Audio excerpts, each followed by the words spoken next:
Assalamualaikum warahmatullahi wabarakatuh. Saya Yulianti Nur Aziza dari kelas 01 SKP 011 jurusan Akuntansi Fakultas Ekonomi dan Bisnis Universitas Pamulang. Dibuatnya video ini, saya ingin memenuhi tugas video 2 mengenai materi pointer mata kuliah pengantar manajemen dan bisnis. Sebelumnya terima kasih kepada Bapak Anasril Kambut yang telah mengizinkan saya untuk menjelaskan mengenai materi ini. Langsung saja, materi yang saya akan jelaskan yaitu pointer 9 mengenai struktur organisasi dan deskripsi pekerjaan. Definisi menurut organisasi menurut para ahli. Organisasi adalah suatu bentuk persekutuan antara dua orang atau lebih yang bekerja sama secara formal terikat dalam rangka pencapaian tujuan yang telah ditentukan, dan dalam ikatan itu terdapat seseorang atau sekelompok orang yang disebut bawahan. Itu menurut Sondang P. Siagian.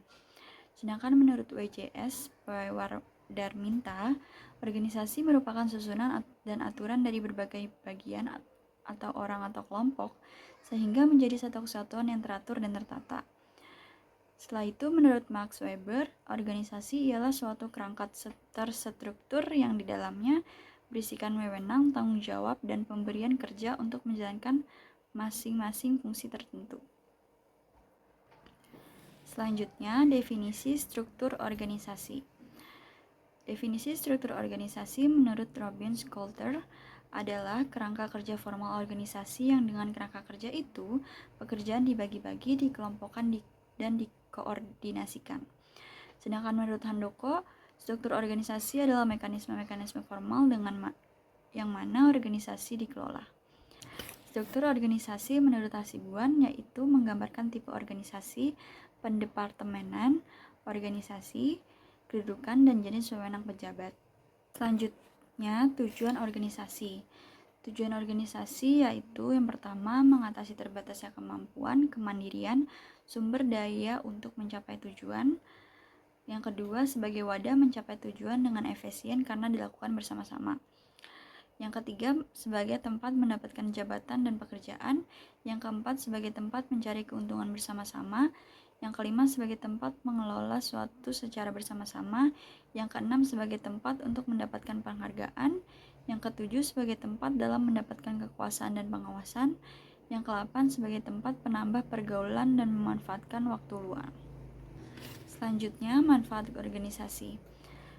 Dapat mencapai tujuan bersama dengan lebih efisien, mengembangkan kemampuan berbicara di depan publik, melatih mental atau keberanian untuk tampil di depan umum, melatih keberanian mengungkapkan pendapat di depan umum, menumbuhkan sifat percaya diri, mempermudah memecahkan atau mengatasi permasalahan, melatih jiwa kepemimpinan atau leadership, memperluas pergaulan, menimbulkan semangat kerjasama, melatih berinteraksi dengan berbagai karakter yang berbeda, ajang pembelajaran kerja yang sesungguhnya, membentuk karakteristik seseorang, meningkatkan wawasan dan pengetahuan, melatih untuk lebih kuat dalam menghadapi tekanan, dapat menunjukkan jati diri dan kepribadian seseorang, mampu membantu dan mengatur waktu dengan baik, dapat membentuk emosional intelijen, melatih untuk bertanggung jawab, dan menumbuhkan disiplin dan etos kerja.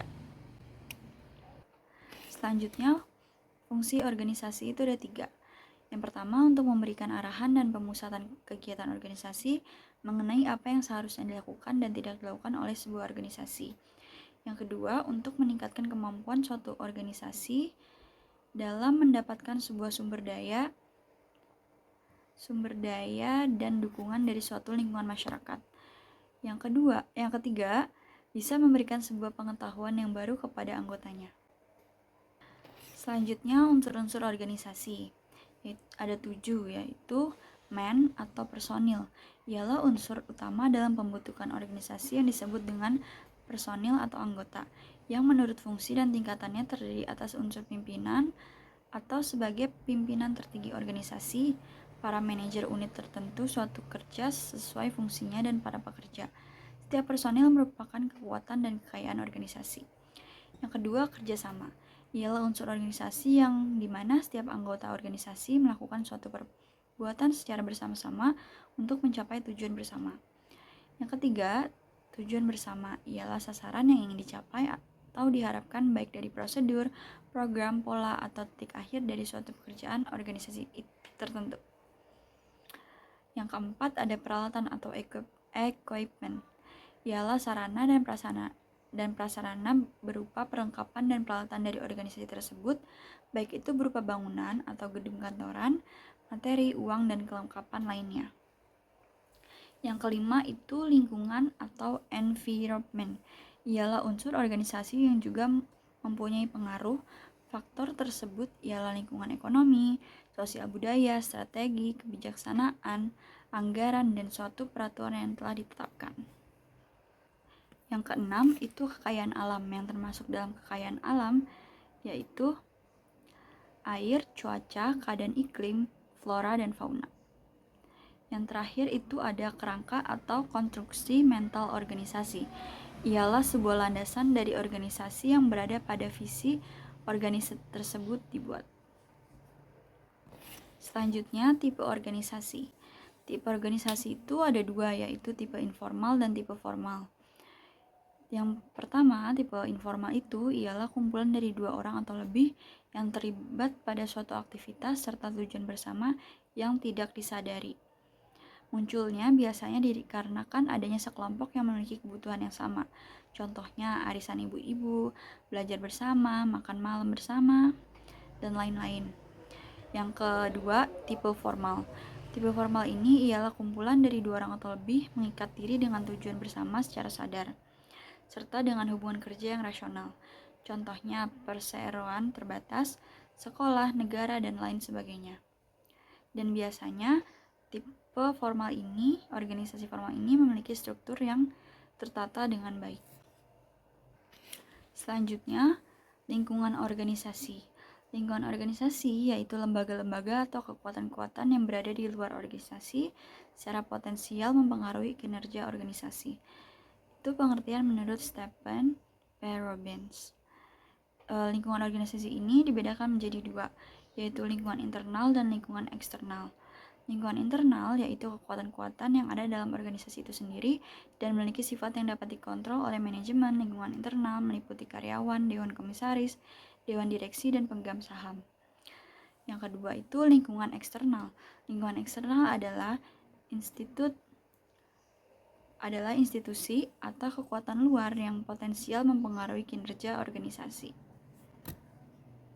Selanjutnya, masuk ke job description, yaitu produk yang pertama dan langsung dari proses analisis pekerjaan, yaitu berupa pernyataan akurat dan ringkas tentang apa yang diharapkan akan dilakukan oleh karyawan dalam pekerjaannya maupun tugas-tugas yang dilaksanakan oleh si pemangku jabatan.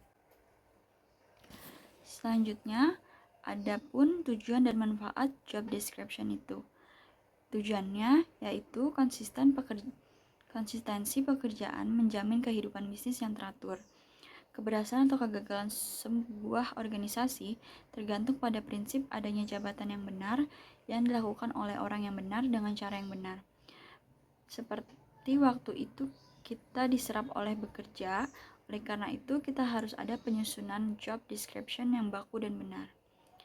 Yang kedua itu adapun manfaat job description itu sendiri.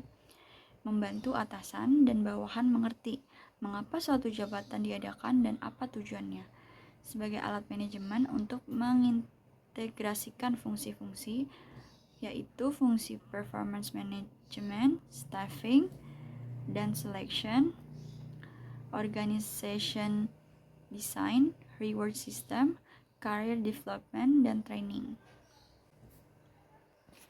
Selanjutnya, contoh job description. Dan yang kita ambil itu contoh dari job description marketing. Tugas utama bagian marketing adalah memaksimalkan volume penjualan perusahaan, baik itu barang maupun jasa yang ditawarkan. Bagian marketing itu harus memiliki hubungan yang baik dengan konsumen agar dapat tetap bertahan dan setia menggunakan produk dan jasa yang perusahaan tawarkan kepada konsumen. Kewenangan yang konsumen dapatkan yaitu bagian marketing berhak atau berwenang menggunakan dana untuk kepentingan promosi sesuai dengan batas yang telah diatur oleh perusahaan masing-masing. Cara kerja yang marketing lakukan, yaitu membangun relasi dengan konsumen lama atau baru. Oleh karena itu, bagian marketing dapat bekerja lebih banyak dari luar kantor. Tanggung jawab marketing itu ada 5. Yang pertama, mendapat konsumen baru. Yang kedua, menjaga hubungan baik dengan konsumen yang sudah ada. Yang ketiga, mengatur berbagai kegiatan penjualan di area menjadi tanggung jawab mereka. Yang keempat, mengatur distribusi produk mulai dari pengiriman sampai ke alamat tiap konsumen sesuai dengan waktu yang telah ditentukan bersama sebelumnya.